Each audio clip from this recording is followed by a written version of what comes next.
and I take this opportunity to welcome you all and thank you all for joining us this evening. We have a very interesting talk by Dr. Uh,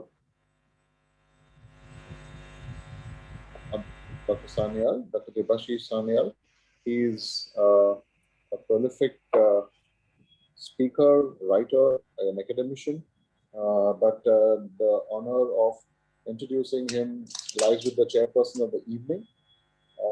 In the series of PG lectures that we have been conducting for a while now, this is the next in line, and this is trying to push the envelope a little bit more and trying to bring in more academic bent towards quantification, towards research, towards the significance of it in clinical practice as well as in publication, which is a mandate for postgraduate students. So this evening, we have Dr. Ashutosh Shah.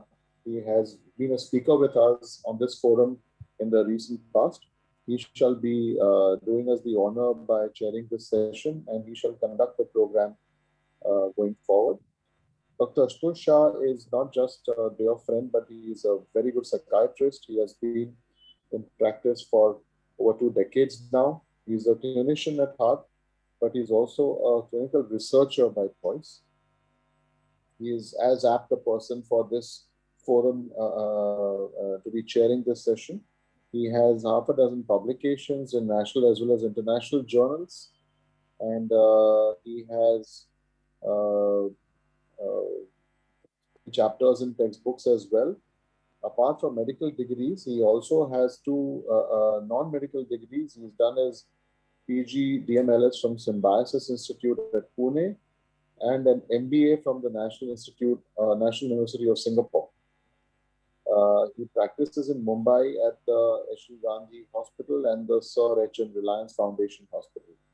So I invite Dr. Ashutosh Shah to take over the proceedings of the evening and introduce Dr. Sanyal and so open the session. Dr. Ashutosh, over to you. Thank you, Dr. Rashmin, for the kind words. It is indeed my privilege and pleasure to introduce Professor Dr. Debasis Sanyal, who is going to be speaking about quantification in psychiatry beyond psychometrics. A brief background about Dr. Sanyal. He has been a professor and is the head of department at KPC Medical College in Kolkata. He has stood first in his MD exams and has been twice the winner of BPS, Bombay Psychiatric Society Silver Jubilee Award, and also has won the Leelabati Bholanath Award. Almost close to 100 publications, half of which were in international journals. That's a huge amount of publications, Professor Sanyal. And his chief areas of interest are psychometry, depression, liaison psychiatry, geriatric psychiatry, and consciousness. And also, he's an international fellow of the American Psychiatric Board. So without much further ado, I give the floor to Professor Dr. Sanyal, and please enlighten us on this topic. Nice meeting you online, Dr. Sanyal. Thank you, Dr. Shah, for this kind introduction that you gave. I hope my slides are visible, hopefully, because it is technology that often than not is the most bothering thing for me, because my son will be much better adept thanks to the online classes doing all this stuff. Zoom and all those things is not one of my strong points. So nevertheless, we have to cope up with technology. So now, whenever this idea of quantification comes in, students, postgraduate trainees will say, oh, another session in statistics, t-test and all those stuff. Oh no, thank God, why should we do it all? No, we are not really going to deal with statistics. Reassuring for some? Okay, maybe. Number 2, of course, that, well, psychometrics is something that we take for granted after all. We come to psychiatry, we have scales, Hamilton, and all those things. We administer them. Well, we often than not do not think, I don't know about today's postgraduate trainees, but when we started our postgraduate training, we took these scales, as a something for granted.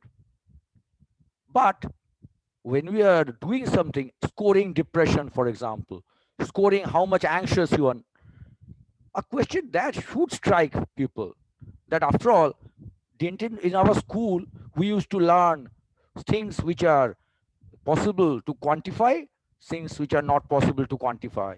You cannot quantify beauty. You cannot say a beautiful rose is 0.5% better than another rose and something like that. Certain things, therefore, we learned are not numerical. We knew blood pressure would be a numerical stuff. But when we are measuring anxiety, is it the same sort of measurement? That sort of question, often than not, doesn't strike us that way. We are going to deal with this stuff rather than teach you about Hamilton, Bake's depression inventory and stuff like that. That is very easy. But this entire issue, that how come in psychiatry we are scoring things and stuff like that, is something which is very, very crucial, critical, and definitely needs a second look at. But as we know, that in US mental health chief once stated that psychiatry must get very serious about mathematics. That, as you know, NIMH once thought they will talk about brain circuits, mathematical models, and try to make psychiatry more rigorous, as they said. Well, were they talking about people getting mathematicians, getting a mathematics degree? Not really. But our orientation possibly to become more mathematically oriented, but even more try to understand the philosophy behind quantification. Now, that is what I will try to do. Now, the problem is each aspect of this, the pros and cons, various philosophical issues, each of them would require entire evening. And I don't think that will be a very healthy activity. So we will just focus on certain areas. Some of them will be very crude simplification. Some of them will be a bit arcane, quite tough stuff. But we will try to sort it out. Hopefully not getting you bored or getting you floored by all this stuff. But what is more important, I would always request you to ask me questions. Since this is an internet forum, it would have been far better if we were offline. So what would have happened? You could have just stopped me, and asked me that what rubbish you are talking. Why don't you give me some explanation? So unfortunately, this internet forum, you try to ask me questions. I have to mute myself, unmute myself. I will get too confused. And I don't think that will be the best thing, though that would have been much more preferred instead of giving myself giving a prolonged lecture. But that apart, please note down any questions, anomalies, discrepancies. After this entire session today, my aim will be to confuse you. Shocked? Yes. One of the job of science is to create questions, raise questions. If my lecture didn't raise any questions, either you are all geniuses or I am a genius, which both of them are not true. So I would hope there will be some questions. I may be able to answer some of them, but then if I am not able to answer them, we can open up the discussion because other distinguished faculties are there who can help me to discuss that. So now, you see, in psychiatry, whenever other specialties deal with us, psychiatry, there is no clinical investigations at all. Oh, we are just making diagnosis on empirical clinics. Overall, when we know about our top-down experience, which we are using now, that is basically a criteria-driven DSM, ICD, basically a criteria-driven, mainly clinical experience. Now, less of quantitative stuff, more of discussion, panel discussions, all those things, collecting evidence like that, and getting an expert view. We call that top-down in the parlance of computer language. That is, you teach the computer to do some things. But nowadays, of course, computers have become artificially intelligent, as you know. Then there could be statistically based analysis of large items of symptoms, signs, and so on, and then develop a sort of a nosological system. That's one of the aim of NIMH as well, trying to bring in various biochemical markers and other things. To do this, of course, we will need to understand quantification and all. So a basic understanding will be needed.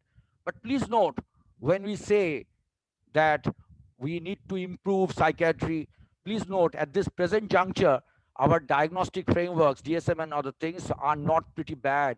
If we try to combine with any other system, even general medical disorders, which are diagnosed by people of other specialties, we are not far off. So bipolar disorder and all those things, our diagnosis is pretty good at this moment of time. Yes, there's always scope to improve. So this entire chart tells us, while we often then not mourn that psychiatry should be better off with markers and all, but even today with our classification system, we are not very far off. But yes, there is definitely room for improvement. So what basically is quantification?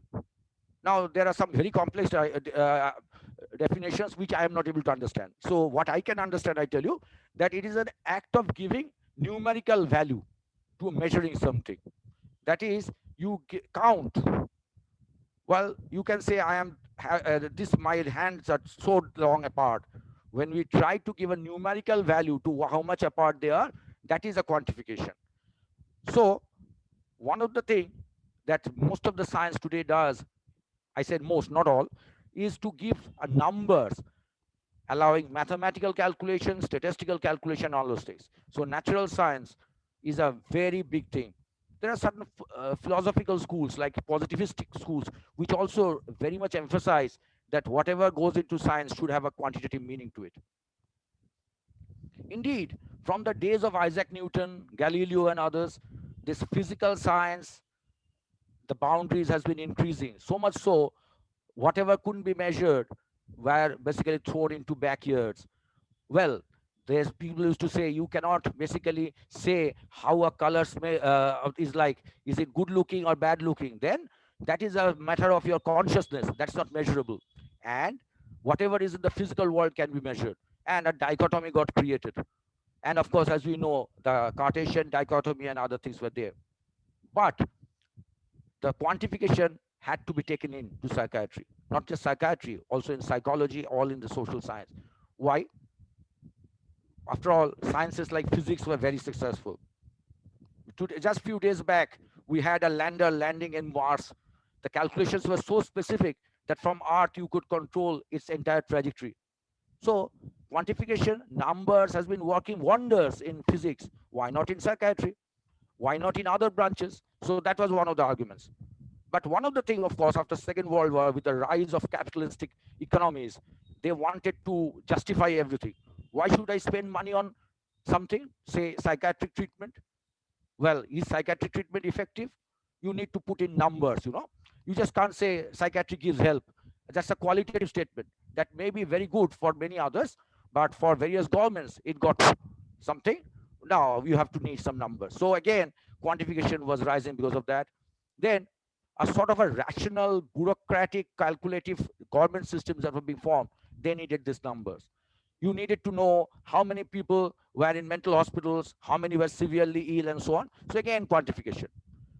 But one very important criticism of this quantification was that various weak sciences at that moment of time, that included some of the social sciences at that time, sociology and others, they needed to justify their presence, the funding and all those things. Again, they needed to introduce quantification to show their legitimacy. That's another of thing. And then quantification itself began to create a sort of a public opinion. Today we know that entire media, the Facebook, the mobiles, the what we see on television, they are creating a sort of a public opinion. And again, this public opinion was a sort of a measurable quantity. And then simplicity is very important thing. Quantification does give us simplicity. It is very difficult to qualitatively describe things. It's very easy to count.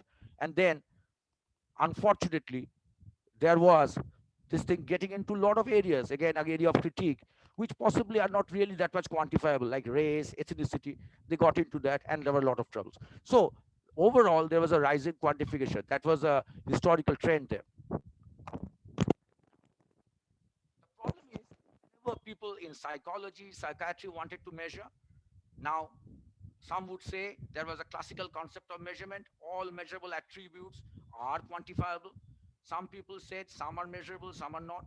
And some people said the psychological, psychiatric stuff are not measurable at all. Now, every lot of researchers tried to contradict each other. And unfortunately, they came to nowhere. So there was a compromise of those things. Now, as I said all up till now, that the Galilean concept and others, the physics is success, we won't go into those stuff.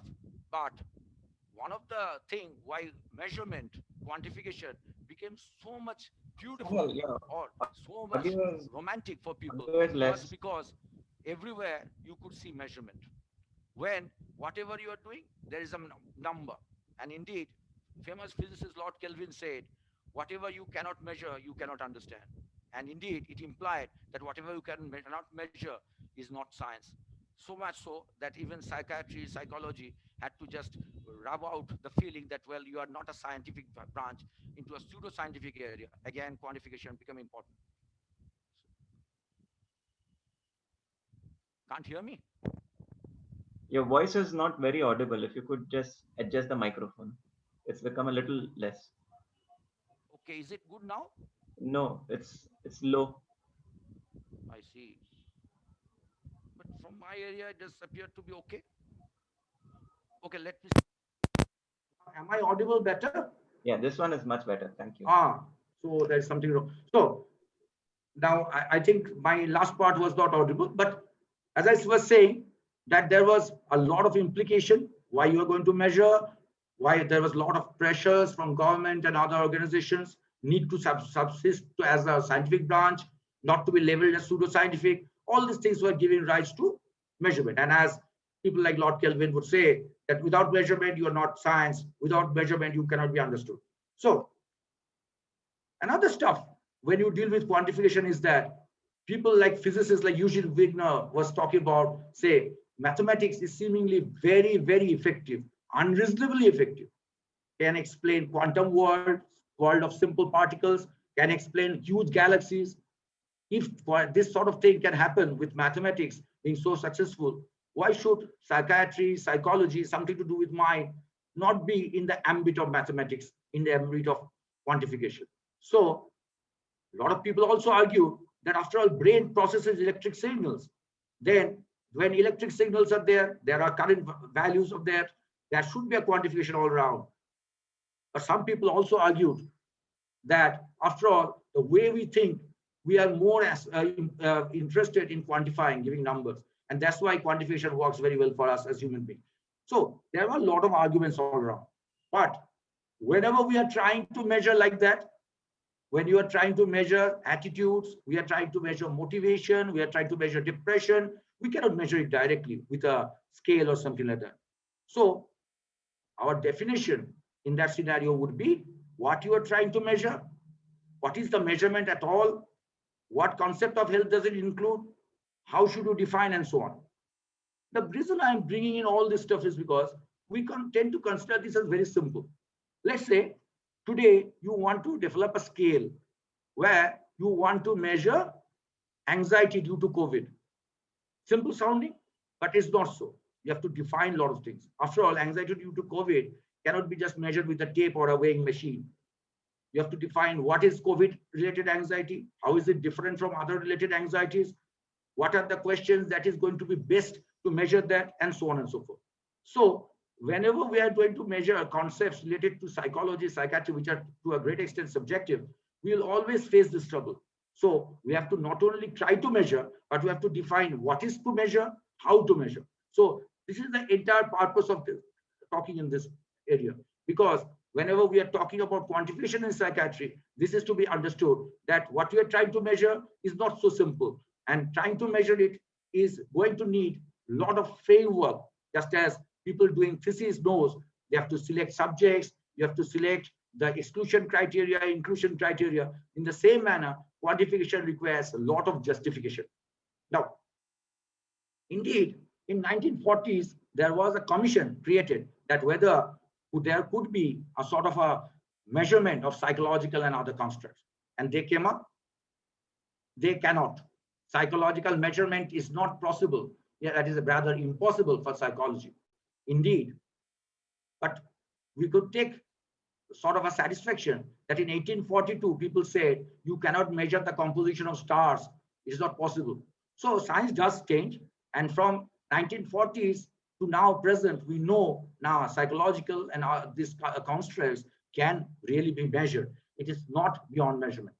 Now, so again, it may be boring, but I have to repeat certain things all over again. So we have to define that we can measure psychological things. That is something which we can accept. And quantification means a numerical representation. We are trying to not just think that it's just a measurement. When you are trying to measure anxiety, it is not directly you are measuring anxiety. You are deciding that these questions, answer to this is going to reflect certain aspects of anxiety. And that is going to be a generalizable stuff. Then that is enough for quantification for psychological psychiatric process to occur. You cannot directly go and measure it at this moment of time. And whether we can possibly measure or not measure, realistically, we can measure and we can verify whether that measurement is accurate or not using constructs of reliability and validity and so on. So again, there is a possibility of measurement. But please note that we said there is a numerical representation. A lot of our research in psychiatry, psychology does not deal with numerical information at all. For example, we could be recording a video interview. We could be taking a mental state examination. So that gives you a wealth of information, but that's not a numerical information. Not that it is useless, but that is a sort of a qualitative information. And unfortunately, this has given rise to a sort of a divide, qualitative, quantitative research and so on. Though there has been some bridges to that. We'll just discuss that later. Now, why do at all do health measurement? Health measurement will usually be done for certain purposes. For example, to assess a person's function, then we can have a description. There are various reasons why you do, but there is a classification system of Bombardier and Tugwell, which discusses the purposes of measurement. That is diagnostic, prognostic, evaluative. Diagnostic indices, as we know from medicine, we know blood pressure. But in our case, we could take a diagnostic interview, say how many points will mean a specific diagnosis of depression. There could be prognostic markers in various branches, including medicine, including psychiatry, and an evaluative purpose. We could be rating the severity and all. So we have a wealth of this sort of questionnaires, and usage of quantitative methods in psychiatry is not something unique. Other branches like neurology, critical care medicine uses scales like Glasgow Coma Scale to rate the severity of coma. That's also a sort of a numerical scoring system. So we shouldn't be at all amazed, confused about this, but the entire thing is based on scientific facts and evidence. Now that as you just now we have been talking about subjective stuff. Now, there is nothing like a purely subjective stuff. For example, a doctor decides whoever is able to climb to his chamber, which is in the 3rd floor, using his staircase, that person is cardiac fit.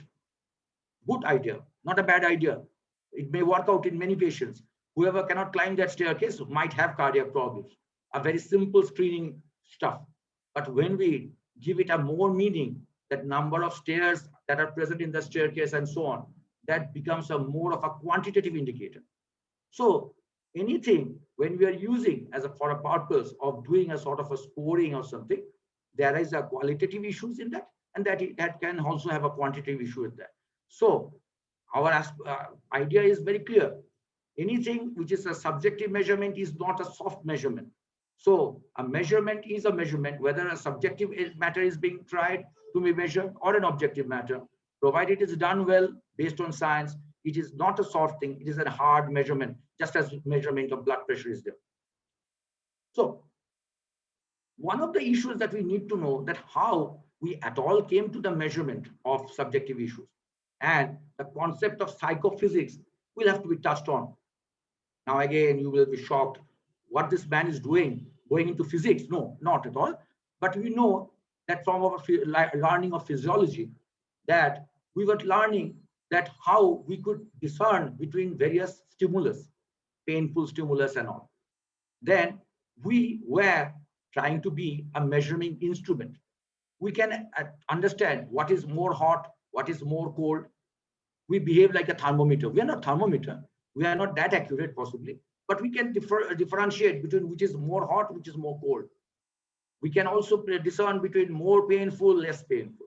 So one of the things that this psychophysics tells us, and something which we also touched on in physiology, that there is a definitive pattern of human response to various physical stimulus.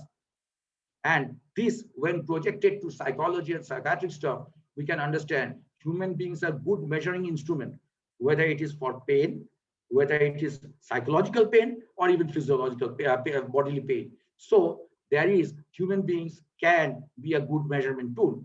And before going into details, we know that's a physics, psycho, and the thresholds, how sensitive our the scaling perceptions are concerned. I won't waste time on this, but you all know various physiological terms, the detection, discrimination, recognition, and so on. And we have all possibly seen in our physiology books these typical curves that were there. That is stimulus level versus the percentage, the threshold, and all those things. So this very basic simple principle got into people thinking that when we can do, as we are human being, can be a good measurement instrument. Why not for psychological and subjective stuff? And this gave rise to the concept of psychometric measurements. Now, I'm not going into the details of the measurement threshold, the Weber-Fresher's law, and all those things. I don't think that will be very much important for this program. But if any question on the audience later on comes in, we can discuss this in detail.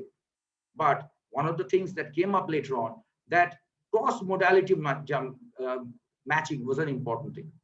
You may obviously ask me that, well, you can deal with pain, we can deal with temperature, but what does basically that mean? They are separate areas of sensation and perception. But it was later on found that there is a cross-modality matching. One sensory input and other sensory input, they are not straightly, directly compartmentalized. There is ways they can interact. And thus, in human beings, also, when we try to measure not just physical stuff, psychological stuff, this sort of things will be a helpful thing. We can use this cross-modality and other issues to make possible measurements of our anxiety, sorrow, sufferings, and so on. We all know all these scales, the pain scale and all those things. I won't go into the details of this stuff. So traditionally, as we all know, that psychometrics is trying to apply the psychophysical principle to measure qualities where there is no physical scale. And this is a health measurement applied these principles of psychophysics. Now, we are not going to waste much of time, but please note how the famous psychometry textbook of Klein defined psychometrics. They talked about psychometrics as an aspect of psychology, which is to deal with psychological taste and all those things. So psychometrics is basically scoring things in terms of numbers. All things are so good. So far, I have been painting a very rosy picture. This is very easy. We can measure, our measurement is okay. But people like Michel were strong critiques of this entire measurement stuff. Indeed, he had a very strong statement to make. He said, psychometrics is a pathology of science. And in his opinion, psychometrics is, to most of the things, is highly unscientific. So in his terms, psychometrics is trying to give psychological measurements. In his terms, it is not a quantitative thing. And there has been huge amount of debates about this. So this debate is not yet settled. One of the things that is there is that when we are trying to say, we are talking about depressed mood, we are saying scoring from 1, 2, 3, 4. We all realize that difference between 1 and 2 and 3 and 4 in terms of real numbers is not the same, because the differences cannot be totally be accurate. We are talking about ordinal stuff. That is basically in everything we are trying to order, we are trying to rank. A person having Hamilton score, depression score of 4 and a score of 3, that difference of 1, and a person having a score of 3 and a score of 2, again the difference of 1, that 1 is not that similar to what we will talk about when you're using a scale, when we are measuring between 9 centimeter and 10 centimeter and 10 centimeter, 11 centimeter. All these things makes this measurement, what the picture that I printed just now, very rosy picture, not as simple. And there has been various alternative methods suggested in order to be incorporated to make our measurement more accurate, and more about that later.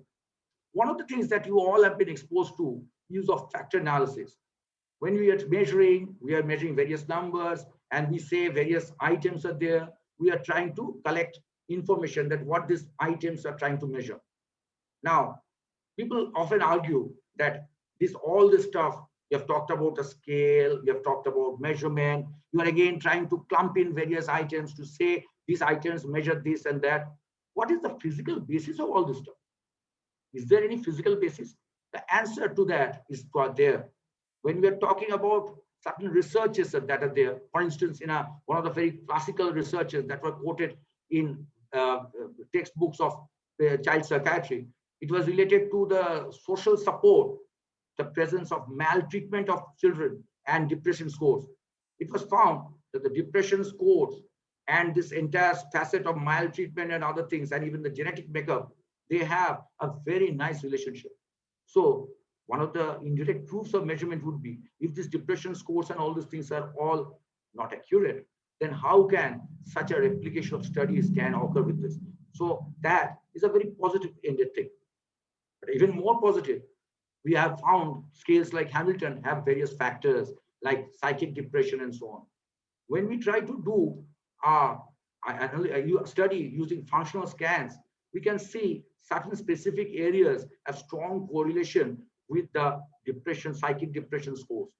So again, this gives us a strong evidence that the entire controversy, and the controversy is still on, that whether quantification in psychiatry is meaningful, and the debate ranges, methods tend to be more and more refined, but the argument that this measurement, the quantification in psychiatry, therefore is there to stay and is going to continue. Now, I'll switch into another area. As you would agree, that psychometrics discussion is a very small discussion I did. After all, I didn't touch about the classical test theory, then of course the rash analysis and all those things. We can deal with that if we need to one day. So not at this moment, but we have some other aspects to cover. Whenever psychiatry is dealt with, psychiatry also nowadays focuses on using models. What are these models? Try to integrate a lot of information, and whether these informations can be given a meaningful construct. So as we know, disease like say schizophrenia, there are various things, interaction of genes, there are interaction of expressed emotion in the family, their response to antipsychotic medication and so on. So all these things can be mathematically modeled, and it has been found that various mathematical relationships can be found out from this. So not everything that when we are doing quantification is lost. Quantification in psychiatry, therefore, in spite of its methodological problems, has definite beautiful thing. Even when we are trying to do a modeling using this numerical quantifications that we are doing, there will be a meaningful result. Now, even more complicated things, today we can use various advanced statistical techniques, trying to develop a sort of a path analysis and all those things, trying to give even more stronger modeling perspective for a clinician to understand how the disease process overall manifests, reflects. So with that, we'll switch to another topic. Again, you may argue that we are just touching on, but as I said, my job is to give you some info, possibly make you slightly more confused, and then make you annoyed, ask me questions, and then the whole thing will go very well. Now, as you know, one of the biggest challenges of human beings is consciousness. We do not still today know what actually consciousness is like. Though in a country like India, where there's huge amount of philosophical input, a lot of meaningful discussion about consciousness has been done by various philosophers. But so far as science is concerned, science is still today confused about consciousness. Now, there are people who will say that human consciousness may not exist just inside our head, but they may have some projections in the space beyond. And that has been talked about as consciousness state space, CSS as it called. Now, why does that make it more important? So what would mean that whenever our brain is doing its work is not limited possibly to just inside our brain. There could be that working beyond that. As you know, our brain is a three-dimensional structure. Add to it the dimension of time, but possibly even higher dimensions, as you know, can be used by brain. Today, there's been a lot of studies about this, but again, in this sort of scenarios, quantification has been an important area. So people have been trying to talk about this spaces beyond, and of course, develop mathematical theories in order to understand this. I have insufficient knowledge of that mathematics, only a very passing knowledge of it. But if any question of this is asked, I would be trying to answer. Again, as I said, I am very sad to say that I will have to proceed to different topics rapidly, because after all, this entire area is a huge area. But as I said, these are the sort of the consciousness state-based ideas, that ideas related to time, space, and of course, the various psychological projections. We'll then again jump into what is called non-linear dynamics. Again, an area of quantification for brain. Now, what exactly is that? Many people may not be very much familiar with the term non-linear, but many people have heard about the term chaos theory. Yes, it is a sort of a very interesting area of discussion, but the overall mathematics is very complicated. But overall, we do know brain is a very complex structure and its functioning is not linear. What does linear means? It's basically that the functioning can be expressed in terms of a straight line. It's not so. It has very complicated mathematical relationships. It has been very strangely seen that brain's idea, the entire brain's functioning, the electrical activity is chaotic. You may please remember when we read an EEG, EEG has a sort of a random activities of brain. But contrast that with ECG. ECG will show periodic activity. So brain in general will create electrical activities which are chaotic in nature. What happens? Brain's electrical activities becomes synchronous. We'll get disordered conditions. For example, Creutzfeldt-Jakob disease, SSP, and so on, where there will be a peculiar repetitive pattern coming from the brain recorded on the EEG. That is absolutely non-chaotic, repetitive, but that is a disastrous situation, as you would all agree. So people have tried to say that if we can analyze EEG, not in terms of the visual analysis that we do, but try to break down the EEG waves in terms of non-linear characteristics, chaotic mathematics as you call it, then that can give us early warning of various disorders. And of course, people have said psychiatric disorders cannot be diagnosed from EEG, as we all know. But that's a normal EEG reading. When non-linear dynamics is used, whether EEG can help us? Yes, there has been some studies regarding that. And possibly more studies can give us further information. Now, when chaos is there, there's also a term called fractal. Those young people who have been exposed to computer programming possibly know about fractal design. Very interesting, very complex designs can be made from it. But basically, what it is, basically a geometry of very irregular figures. And if you see the Indian map, if you look at it very closely, a small area on magnification will appear to have more and more areas. Basically, pieces constituting a particular piece will have resemblance. So we can have smaller and smaller divisions, each resembling the bigger one. And that gives rise to mathematical peculiarities. That is called the fractal properties. How is that again important? State EEG, when it is subjected to such analysis of its fractal behavior, as we call it, that is our non-linear behaviors, then that can give us wealth of information. In simple terms, in mathematics that we have learned up till now, we have simple generalizations. After all, we deal with spheres, we deal with squares.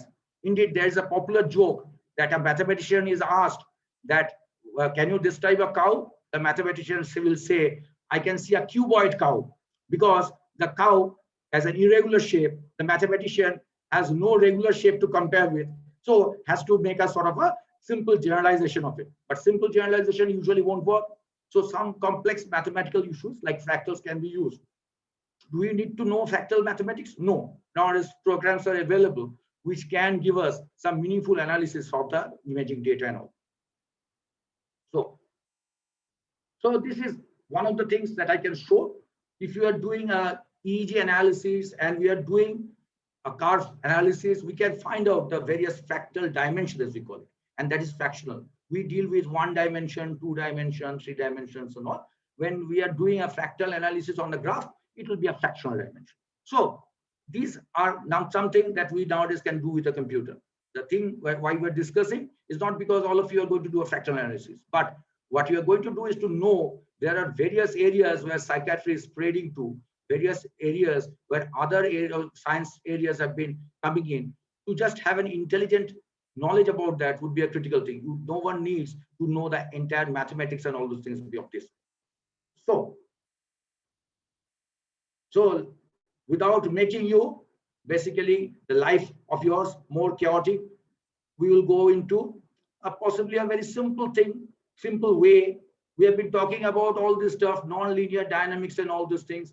People have been applying this to schizophrenia analysis, hallucination analysis, ideas of speech being less and all those things. So people have been using it on the dopamine transmitter models, disconnection hypothesis and all those things. And these models, along with the NMDA receptor delayed maturation hypothesis, people have been trying to use these models. Here, the model that is used basically is a concept again related to intimately to non-linear dynamics, the concept of chaos and all those things, but it has something to do with a sort of a attractor. Attractor is basically a curve, multiple curves that tend to come to a single point. That point seems to be just an attractor point. Now, there could be a normal attractor point, and there could be pathological attractor points. When there are pathological attractor points, in this sort of analysis, we can say we have a simple model for these disturbances that are seen in schizophrenia. And people have tried to find out various models based on these attractor models and all. And for schizophrenia, some of the research has been positive. So this entire discussion possibly has left you very annoyed. What he has started with, we expected statistics, not there. We expected something to do with scales and all, nothing there. Quite a complicated discussion. But possibly someone needs to do that discussion. But as Michel has pointed out, there is no preordained necessity for variables within psychology as well as psychiatry to possess a quantitative structure. This entire discussion shouldn't make you think that everything should be forcibly quantified. Psychiatry, psychology will always need to have both qualitative and quantitative stuff. Again, please note that one of the simplification is that mathematics is only numbers. Not really so. Mathematics can be abstract as well. A lot of things in mathematics are abstract. When you are trying to deal with language, grammars, and all those things, they are also not directly quantitative. So they remain a scientific area of discussion. So psychiatry as well as psychology doesn't need to suffer pain that I am not becoming fully quantified. Doesn't need to be, because no branch of science is totally quantifiable. So, but obviously we can deal with our behaviors, discrete behaviors and others, which possibly can be modeled by some of the mathematical stuff we can have and possibly give us better insight. Now, please note, even when we are not dealing with quantification, certain other researches should be pointed out. For example, there is something called facet theory. Gutman's work is there in analysis of structures. And a very interesting method, which has been promoted by Wolfram and others, is related to a cellular automata model. That is, you develop a sort of a computer program, sort of a cell is there and the environment is there. And using a very few environmental variable, try to see how the cell processes after a long time. That sort of thing can give us a rough estimate of how a system evolves. And that can give us a very good idea about how our behavior and other things might be evolving. So these all, at this moment, will be something that is there. But why should we at all think about this entire stuff? Is this entire evening a waste? No, the quantification obviously would give us more generalizability, more precision. Possibly in a country like ours, we can avoid nepotism. A more intelligent guy with more IQ may be selected and all those things, more objective. And quantification may be able to save time and all those, and decision making may become more better. Perfect version is obviously not there, but there is obviously there. But this entire discussion of quantification should be also understood in terms that when we try to quantify, wealth of information is lost. Authenticity of the information may be forcibly curtailed. Then many groups may not be able to relate with our discussion in terms of quantitative terms. People who are coming from communities who have less exposure to various linguistic terms and all those things, we may be alienating from them. Then using just quantification, our decision makers may not be able to, they may not be able to take responsibility, just rely on data. And quantification is just making decisions based on numbers. The decision maker is blindly following numbers, not his or her brain is being applied. And last over, possibly market economy's role in this regard, in terms of this quantification, is a definite strong gray area. With all this, thank you for giving me a patient hearing. And if you are not yet unconscious after this discussion, please ask me questions. I'll be very happy and delighted. Thank you. Thank you, Professor Dr. Sanyal. That was indeed a very, very complex topic that you have run through and given a lot of insights into various aspects of quantification, extending far beyond medicine, mathematical concepts as well. I'll begin with one question which Professor Dr. Sebin Kumar has asked. So he has asked, how do you really quantify emotions? For example, how do you quantify love? What love means for one person may be different for another one. So in this sense, emotions are subjective. And how do you apply the rigid mathematical laws to this? Exactly. I would just give an example. Just as we cannot directly measure heat, we can measure temperature. I do not have hidden meanings to this in context of this question, nevertheless. But the thing is, when we are trying to measure any emotion, we are not going to measure emotion per se. We are going to measure the manifestations of that emotion. And that is the most important thing. Indeed, when we are measuring blood pressure, we are measuring the lateral thrust that the moving blood exerts on the wall of an artery.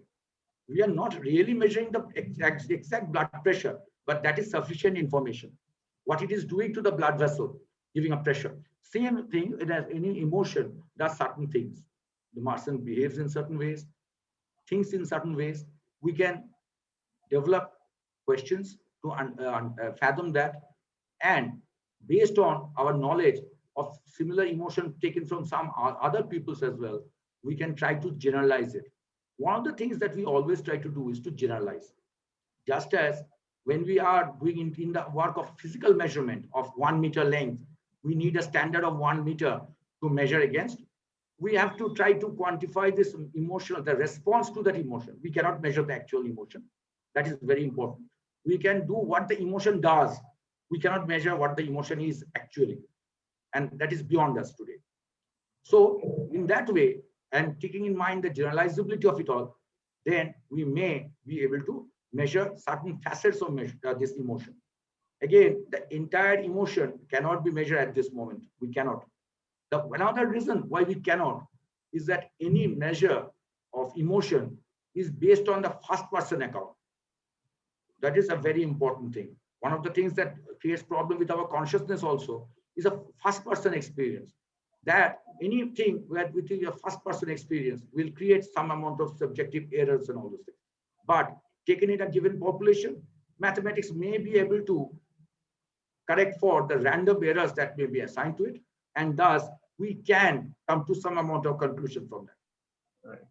So as I understand, what you're saying is today we don't have the technology to measure directly an emotion, but the proxy indicators of that. So an indirect measure, which may not account for the entire aspect of emotion. So that is what we can measure today. Right. Right. So more questions from the crowd. Okay. So Dr. Samik Sinha has asked, can projective test be quantified? So I believe he's speaking mainly of Rorschach test. Can we quantify projective test? Yes, there are a host of literature available on this, especially Rorschach. You see, Rorschach is a sort of a stimulus which has a lot of interpretation from various people. But when it is subjected to a mathematical interpretation, that sort of a vague stimulus that is projected there, it can be analyzed in terms of its fractal properties, as we were talking about. And indeed, there has been literature about the mathematical properties of that fractal properties of each of the Rorschach card and how that will relate with a person's response. That has been done and that has been there. But coming to the question also, apart from the card itself, the person's response also can be quantified. Rorschach began with a totally qualitative stuff. But later on, as Rorschach began to be applied on a lot of people, the entire area, what are the common responses, what are uncommon responses, that idea from population could be discerned. So that was already there. But then also people began to find out some quantitative indices from the responses. For example, they found certain ratios between, say, how many inanimate objects you are seeing, how many responses you are making. All these things have ratios, may have some peculiar properties. By peculiar properties, I mean one of the things in mathematical terms they call is an invariant property, that those ratios tend to be same for a given person, a specific person. So if it is so, those ratios can be used to make certain diagnosis. As the Rorschach becomes less of qualitative, then it becomes a quantitative Rorschach. So that qualitative to quantitative Rorschach jump has been tried, but people who apply Rorschach, they tell us that while quantitative is very elegant, gives us some numbers and stuff, but many who have been applying Rorschach for 30, 40 years, they feel more interested with the qualitative stuff, where they can use their own personal clinical experience in their particular area of practice. They find that even more reassuring rather than just plain numbers. And that is what is important. While quantification is possible, not all quantification may be useful. That's a very important step. Okay. More questions from the audience? Maybe I can ask you, Dr. Sanyal, a question from my side.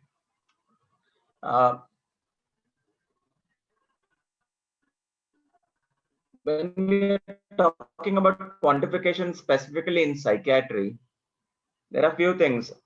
You did show on one of your slides that 3 measurements in health are A, diagnostic, prognostic, and evaluative. Now, the very fact that in psychiatry, our diagnostic system itself is flawed to an extent. We are still using phenomenological classification. So then if we are talking about quantifying a measurement in a given diagnostic system, how accurate will that be? So if we are talking of major depressive disorder, now the classification itself is on a shaky ground. It's a heterogeneous condition that we have clubbed. And then we are trying to measure something inside that diagnosis. So can we start from that point itself? This is an excellent question, sir. Now, one of the ways of dealing with this question is, if we know the amount of error margin that our diagnostic system for a particular diagnosis there, and we know the amount of error that an instrument also is going to do in terms of its measurement, we can use Bayesian statistical methods to ultimately find out the ultimate result is predictability. So when we know a priori findings of a defect of an instrument, after all, no measurement instrument, even a blood pressure measurement, temperature measurement is not absolutely accurate. When we know in terms of even our COVID test is not absolutely accurate. So when we know that test has a particular percentage of inaccuracy, and that quantification tool that we are using also has certain inaccuracies, we can use Bayesian logic to basically find out more. And we can therefore predict amount of error that we can make. As sir, you would also obviously agree that no measurement is error-free. All measurement has subject to error. But if we have to know the amount of error that we are facing, then we can make decisions much more accurately. And I think one of the explanations would be that. Okay, thank you. Dr. Samik has asked whether the draw a person test and the TAT can be also quantified, just like, let's say, Rorschach. Can other thematic apperception test and draw a person test, can these also be quantified? Now, there are, I would tell him, the person who is asking, it's a very nice question, that there would be two facets. Yes, there could be quantification, but what type of quantification we are talking about here? We can make an expert-driven quantification. That is, say a draw person is there. We have already made scoring anchors based on, if you are able to draw this much of the figure, this accurate figure, then your IQ is this and all those things. So that's an expert-driven quantification of the draw person test. But then we could also have a lot of figures being drawn by various people. We can see the data from that, and we can put that data into a numerical perspective in terms of its normal distribution and all those things. So there is a definite facet of quantification based on expert-driven systems, as well as data-driven systems. One thing I also would like to tell him that in any measurement, anything that we see, say we are seeing a figure or we are seeing a CT scan image, when we are seeing a sort of we can see an analog view of it. We can see the figure and brain interprets something. But there could be other ways also. Any image we see, for example, CT scan image, basically is a mathematical contraption. We do not actually see the CT scan image that way. There is in the density map, X-ray density map is there, and that is ultimately mathematically transformed into image. So we are very much excited to see a CT scan image, and we say that our neurologists have CT scan, we don't have CT scan, but even the CT scan image is basically a mathematically generated image using what is called a fast Fourier transform and all this. So we can resort to mathematical ways, just as CT scanner does, to get from the data some information, or we can use our own knowledge, that's an expert knowledge, to interpret any stuff, any image. So that will be the sort of a thing that I could give an answer to. And the example of CT scan should be noted. And nowadays, of course, expert monitors of CT scan picture, even radiologists might not be needed, as I say, artificial intelligence driven measurements and all those things. These are coming up, as you all know. IBM's Watson project and all those things are there. So these are stuff which we can do, but there will be always an expert driven method, which will give us some ideas based on our perceptions. And of course, data driven, computer analysis driven methods that also could be there. I hope that will put his question into a better perspective.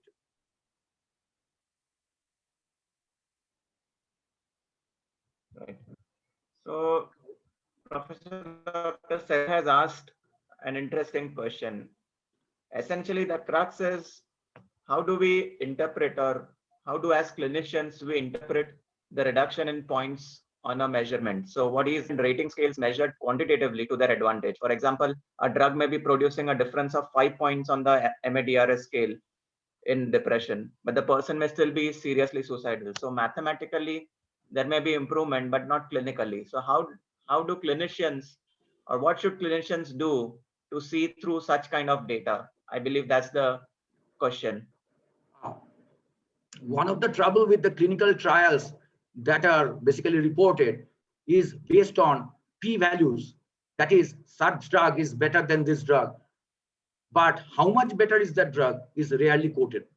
That would obviously need measures like confidence interval. We will then know exactly how much difference does the drug make from a standard treatment. That will give us a far better idea. And then again, some other things which are rarely quoted is the concept of number needed to treat. How many people, if you treat with this new medicine, would give a better result than the older medicine? That data would be a very vital data, very rarely quoted. And then also concepts related to number needed to harm. Your new medicine may be having more side effects. So what is the data on that? So those things are rarely quoted. But the confidence interval, nowadays some journals are making it mandatory to quote the confidence interval. That would be a very much better information for a clinician, just to check that basically they are saying it's a significant thing. A large sample trials would always give a significant result, but that may not have a clinical relevance. So whether that confidence interval has been given, that will be far better to interpret. Whether we can ultimately get the data of number needed to treat to achieve a sort of a clinically relevant improvement, those things will be far better for a clinician. So, but mostly we rely on p-values, and that p-value often than not distracts us more than give us vital clinical information.